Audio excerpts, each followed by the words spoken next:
Temos a honra de receber hoje o auditor fiscal Saulo Rocha, que vai explicar para a gente um pouco mais do Simples Nacional e principalmente, Saulo, como é que o nosso Estado está posicionado nacionalmente em relação a isso.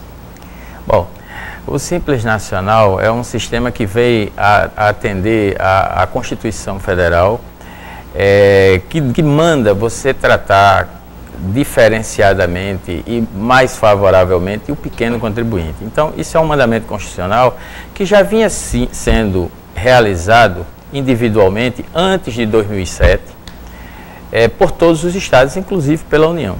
Mas aí se resolveu criar o Estatuto Nacional da Micro e Pequena Empresa, que é a Lei Complementar Federal 123, de 14 de dezembro de 2006, onde nesta lei veio dentro dela o Sistema Simples Nacional, que é uma forma de recolhimento de 8 tributos, quer dizer, 8 tributos, são 6 tributos federais, um tributo estadual e um tributo municipal. Os 6 tributos federais são 2 impostos, o imposto de renda pessoa jurídica, o imposto produto industrializado, 2 impostos, 4 contribuições, a contribuição social lucro líquido, a contribuição patronal previdenciária, mais 2 outras constituições federais. O ICMS, que é o nosso imposto carro-chefe no Estado, além do IPVA, do ITCD, que poucas pessoas conhecem mais o ICMS, e o ISS, que é o imposto municipal.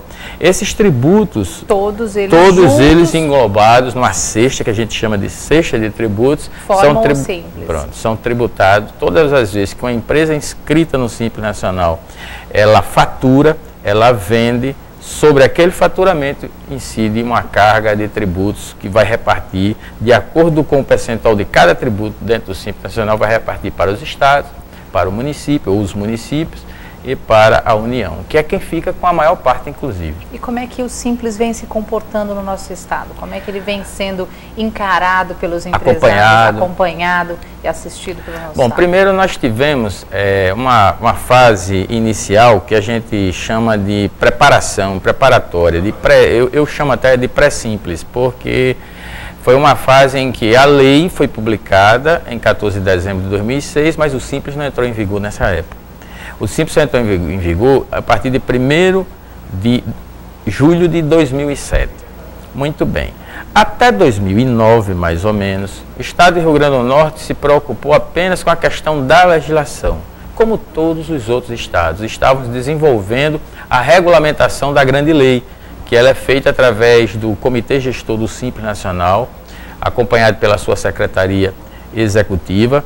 Eu faço parte, por exemplo, eu sou membro do Grupo Técnico GT38, que é um grupo da COTEP, que é o Conselho Técnico Permanente do ICMS, ligado ao CONFAS, que é o Conselho Nacional de Política Fazendária, e que presta assessoria técnica em relação ao Simples Nacional aos estados. Eu faço parte desse grupo, a gente se encontra a cada 2 meses, mais ou menos, em Brasília, para discutir assuntos do Simples Nacional. E nesse período, mais ou menos os 2 primeiros anos, aqui no estado do Rio Grande do Norte, nós nos comportamos uma espécie de acompanhamento legislativo da questão do Simples.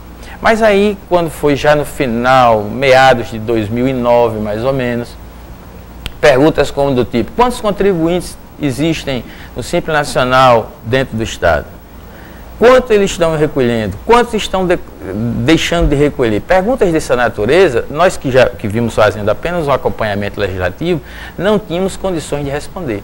Daí a gente disse: não, precisamos, o Estado do Rio Grande do Norte nessa área precisa se estruturar. E aí nós começamos toda uma fase de estruturação e criamos o sistema de monitoramento do Simples Nacional, que ainda é praticamente o único do Brasil nesse nível, e melhor, porque agora mesmo que a Receita Federal conseguiu criar o sistema alerta dela, que alerta quando o contribuinte está apurando dentro do Simples e não está recolhendo, é devedor. A gente nós temos 22 críticas feitas dentro do Simples Nacional, como, por exemplo, quem apura e não paga o DAS é documento de arrecadação do Simples Nacional, quem declara isenção indevida, imunidade indevida. Então, uma série de críticas que elas aparecem no extrato de cada contribuinte simplificado. Ele basta entrar com a inscrição dele no portal da Secretaria de Estado da Tributação do Estado, que ele vai conhecer a situação dele e podendo espontaneamente resolver esse problema.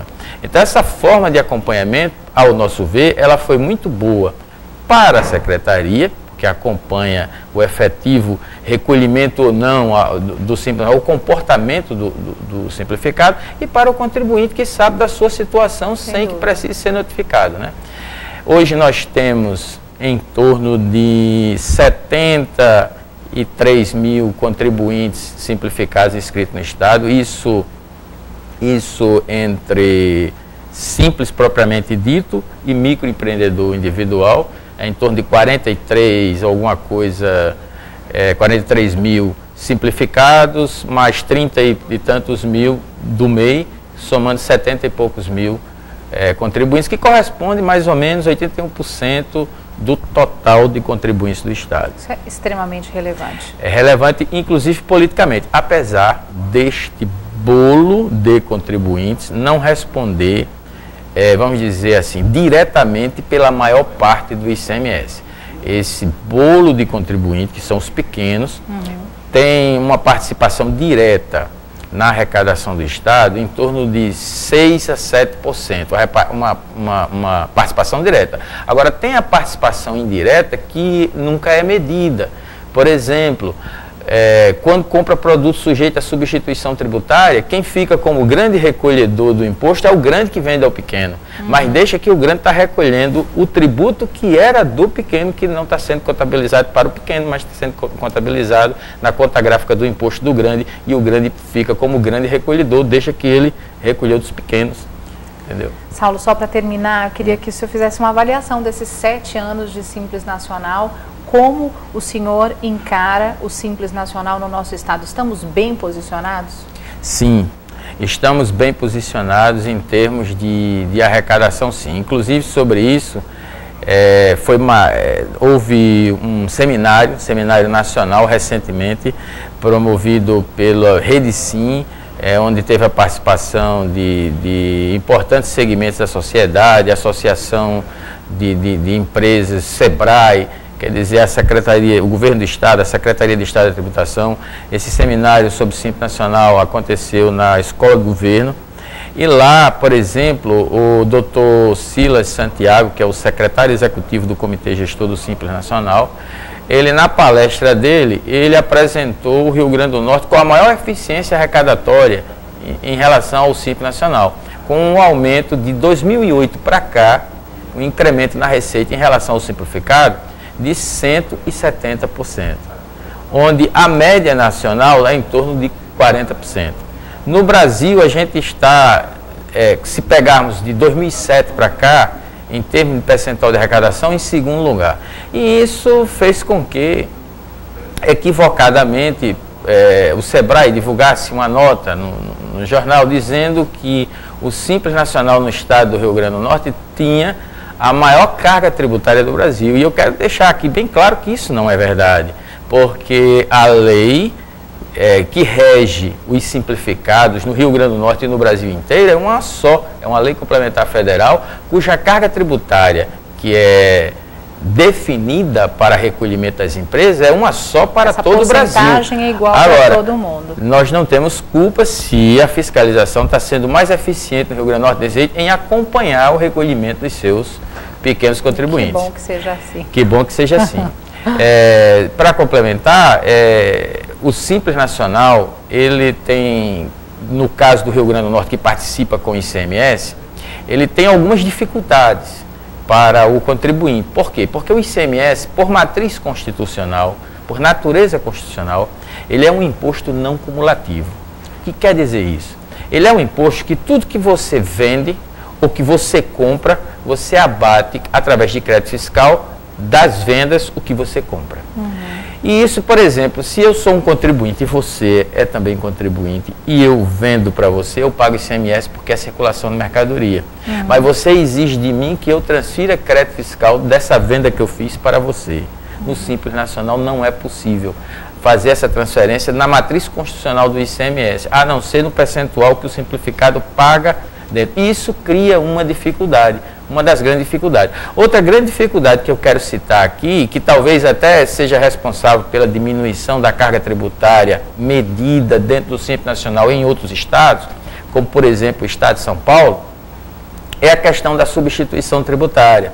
A substituição tributária em relação ao ICMS é um artifício utilizado onde, por exemplo, quando você paga o tributo por substituição tributária, o produto é vendido e é pago substituição tributária, é paga toda a cadeia de imposto relativo ao ICMS para frente. Quando eu compro uma cerveja, por exemplo, que é tributada por substituição tributária no ICMS, ela já é tributada na indústria.